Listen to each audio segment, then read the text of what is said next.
mbalimbali na wao ambao utaendelea kutaratibu. Matumizi ya dawa, Mungu aliye juu.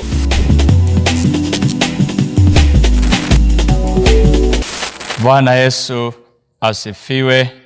Ni siku nyingine tena, wewe unayenitazama, Mtanzania mwenzangu ulioko nje ya nchi na ulioko sehemu yote katika mikoa yote ya nchi ya Tanzania. Bwana Yesu asifiwe. Ninakukaribisha katika ibada hii tunaoendelea nayo kwa siku ya leo. Ninamshukuru Mungu, heshima na utukufu tunavirudishia mkononi mwako Bwana Yesu. Amen. Ujumbe wetu siku ya leo ni kauli yenye nguvu juu ya Tanzania. Ni namna gani ya kulipenda taifa, au wito wangu kulipenda taifa. Tukisoma katika kitabu cha Luka 7 ule mstari wa 5, Biblia inasema, maana analipenda taifa letu naye alitujengea sinagogi. Maana analipenda taifa letu naye alitujengea sinagogi. Na palikuwa na mtumwa mmoja wa akida ambaye Biblia ukianzia mwanzo hapo ikianzia ule mstari wa mwanzo Luka 7 kuanzia 1 na kuendelea, inamuelezea ya kwamba mtumwa huyu alikuwa hawezi na anaumwa. Na waliposikia habari za kwamba Yesu anakuja, ndipo akida akatuma watu walioko chini ya kwamba wamfate, wamweleze ya kwamba mtumwa wake anaumwa. Ninapozungumza habari ya akida, nazungumza kwa habari ya kiongozi wa nafasi ya hali ya juu yoyote yule. Mathalani anaweza kuwa ni waziri mkuu au makamu wa rais au rais, cheo cha hali ya juu. Sasa alipotuma watu wake wa chini wamfate Yesu aje amwombee ili apokee uponyaji, na ndipo sasa walivyomfata na sababu walizomweleza Yesu ili aweze kufika pale, moja, walimwambia mtumwa huyu moja analipenda taifa. Sababu ya pili wakamwambia alitujengea sinagogi. Ni nini ninachotaka nikwambie leo kwa habari ya kauli yenye nguvu juu ya taifa? Na ni kwa nini nakwambia tulipende taifa letu? Ninakufananisha wewe unayenisikiliza na unayenitazama na mimi, na kufananisha na mtumwa huyu ambaye alilipenda taifa lake, na sikawa sababu kuu ya Yesu kuweza kumponya. Unasema naongea kitu gani, Bishop Kalikawe? Mwaka huu ni mwaka wa uchaguzi.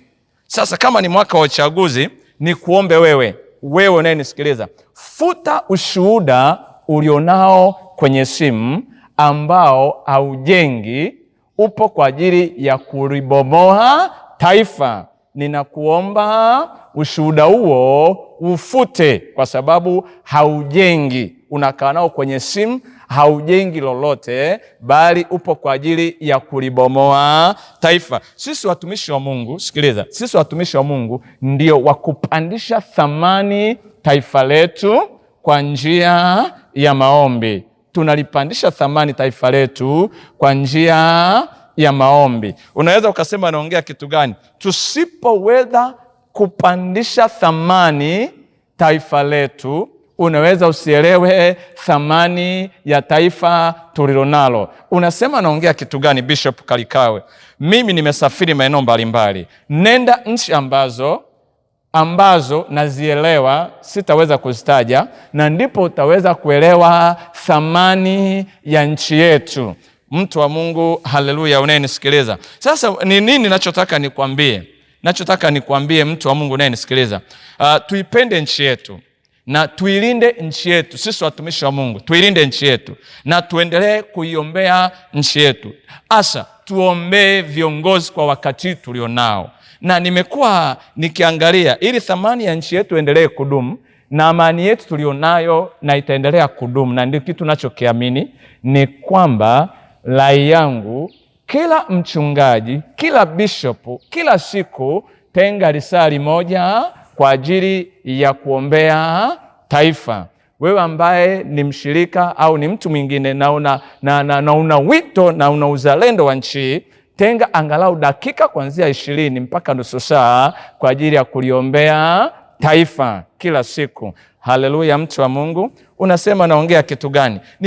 Nimeangalia hapo siku za nyuma, nimeangalia makongamano watumishi wa Mungu wengi wamekuwa wakiandaa makongamano ya kumwombea Mheshimiwa Rais wa Jamhuri ya Muungano wa Tanzania. Sasa mimi najiuliza, hayo makongamano ndio wakati wake, ndio wakati huu sasa tulionao ambao tunaelekea kwenye uchaguzi.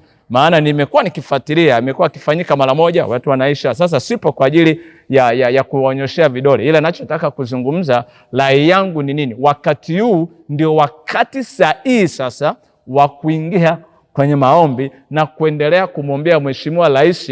Na nataka nizungumze jambo moja ili uweze kunielewa. Unasema Bishop Kalikao, unazungumza jambo gani? Tusome kwenye kitabu cha Zaburi 71 ule mstari wa 17. Biblia inasema, ewe uliyenifundisha tokea ujana wangu, nimekuwa nikitangaza miujiza yako hata leo. Sikiliza, mimi Bishop Kalikawe natangaza kama neno linavyozungumza, toka ujana wangu nimekuwa nikitangaza miujiza yako. Daudi anazungumza.